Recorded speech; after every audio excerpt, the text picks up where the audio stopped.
Olá! Hoje nós vamos continuar falando sobre convicções que nós precisamos ter sobre as pessoas que nós discipulamos para que nossos relacionamentos sejam saudáveis. A segunda convicção é: você tem tudo de que precisa. A pessoa que você está discipulando tem tudo de que ela precisa.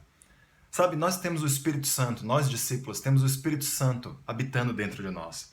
Ele não apenas santifica a nós, mas ele nos dá poder também.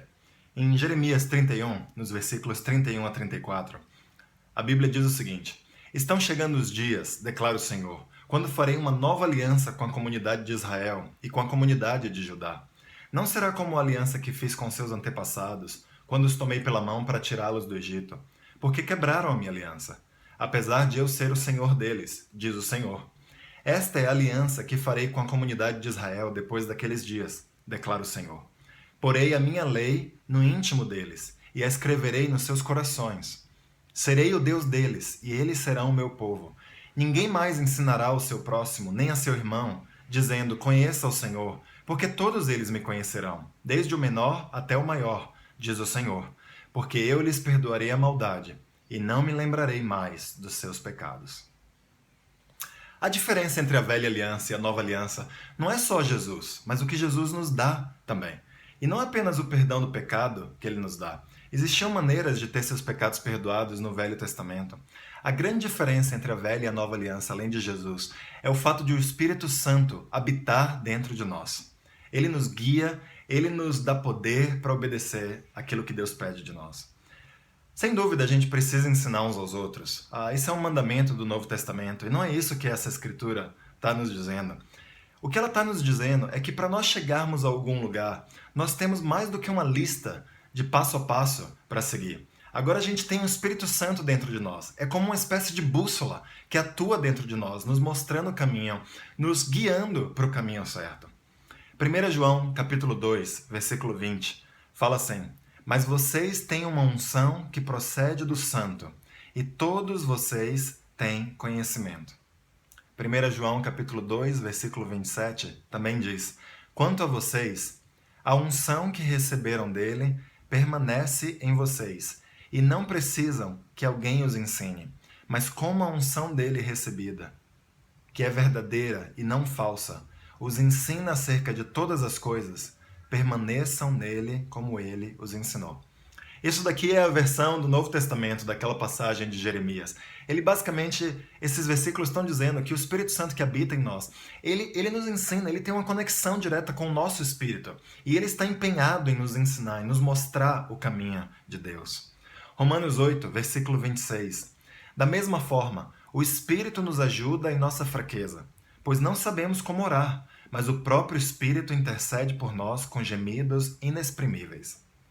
Irmãos, nós temos tudo de que nós precisamos. Nós podemos fazer esse trabalho. A pessoa que você está ajudando, ela tem tudo o que ela precisa para ser transformada à imagem do Espírito. A gente precisa ter essa visão quando a gente for ajudar alguém e vierem os momentos difíceis, os momentos de desânimo, onde a gente não vê a pessoa dando passos que Deus espera delas. Nós precisamos lembrar que essa pessoa, esse irmão, essa irmã, tem o que ela precisa para fazer as mudanças em sua vida, para ser semelhante a Jesus Cristo. A terceira convicção que nós precisamos ter para ajudar pessoas é que Deus não terminou conosco ainda. Deus não terminou com você.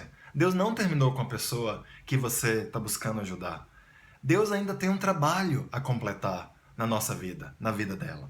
Por mais incrível que tenha sido a transformação pela qual nós passamos, ele ainda não terminou sua obra em nós. Para todos nós que perseveramos, nossos melhores dias, de fato, ainda estão diante de nós. Por que a gente pode afirmar isso? Porque a gente sabe que Deus continua trabalhando em nós. E por isso ele vai ajudar a gente a superar obstáculos. Ele ainda tem coisas para fazer em nossas vidas. Existem dois tipos de santificação, para a gente entender melhor esse conceito.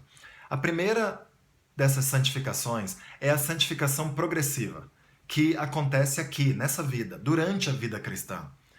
Olha as escrituras que falam sobre isso. 2 Coríntios 7, versículo 1. Amados, visto que temos essas promessas, purifiquemo-nos de tudo o que contamina o corpo e o espírito, aperfeiçoando a santidade no temor de Deus. Então essa escritura aqui nos traz esse conceito de aperfeiçoar a santidade, de completar a santidade que já existe em nós. Nós somos santos. Quando a gente decidiu separar nossas vidas para os caminhos de Deus e fomos batizados. Mas ainda não somos santos. Deus ainda está trabalhando a santidade dele em nós. 1 Tessalonicenses 4, versículos 3 ao 7. A vontade de Deus é que vocês sejam santificados. Abstenham-se da imoralidade sexual.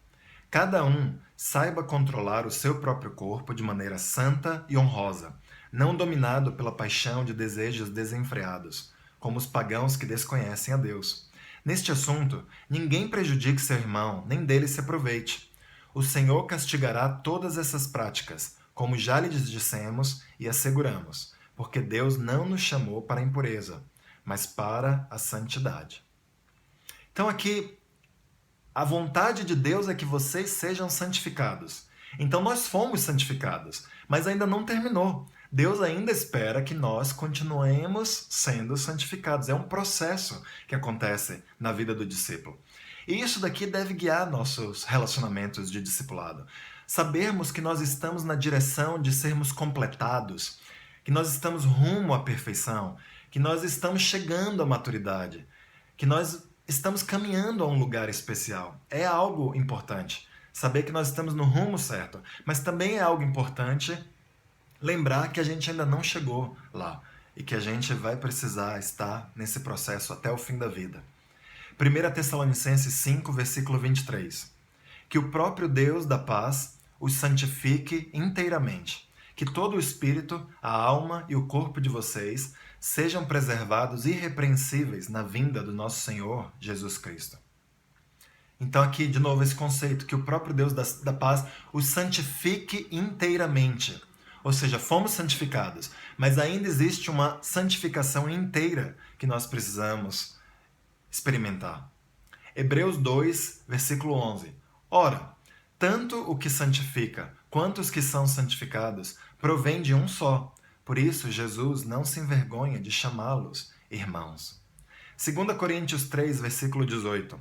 E todos nós, que com a face descobertas contemplamos a glória do Senhor, segundo a sua imagem, estamos sendo transformados com glória cada vez maior, a qual vem do Senhor, que é o Espírito. Então, o trabalho santificador em nossas vidas não vem do nosso parceiro de discipulado, não vem do irmão que está tentando nos ajudar. Ele vem do Senhor. Nenhuma pessoa tem o poder de fazer esse trabalho, de nos santificar. Nós somos meras ferramentas nas mãos de Deus. O poder de nos mudar, de fato, vem do Espírito Santo. E é um trabalho que é feito continuamente em nossa vida. Não aconteceu só no momento do batismo. Em Gálatas 4, versículo 19. Meus filhos, novamente estou sofrendo dores de parto por sua causa, até que Cristo seja formado em vocês. Então esse conceito de Cristo ser formado em nós. A santificação progressiva é um processo. Nós passamos por ele durante toda a nossa vida. E um dia, Deus vai terminar esse processo. Deus nos tornará completos em um piscar de olhos.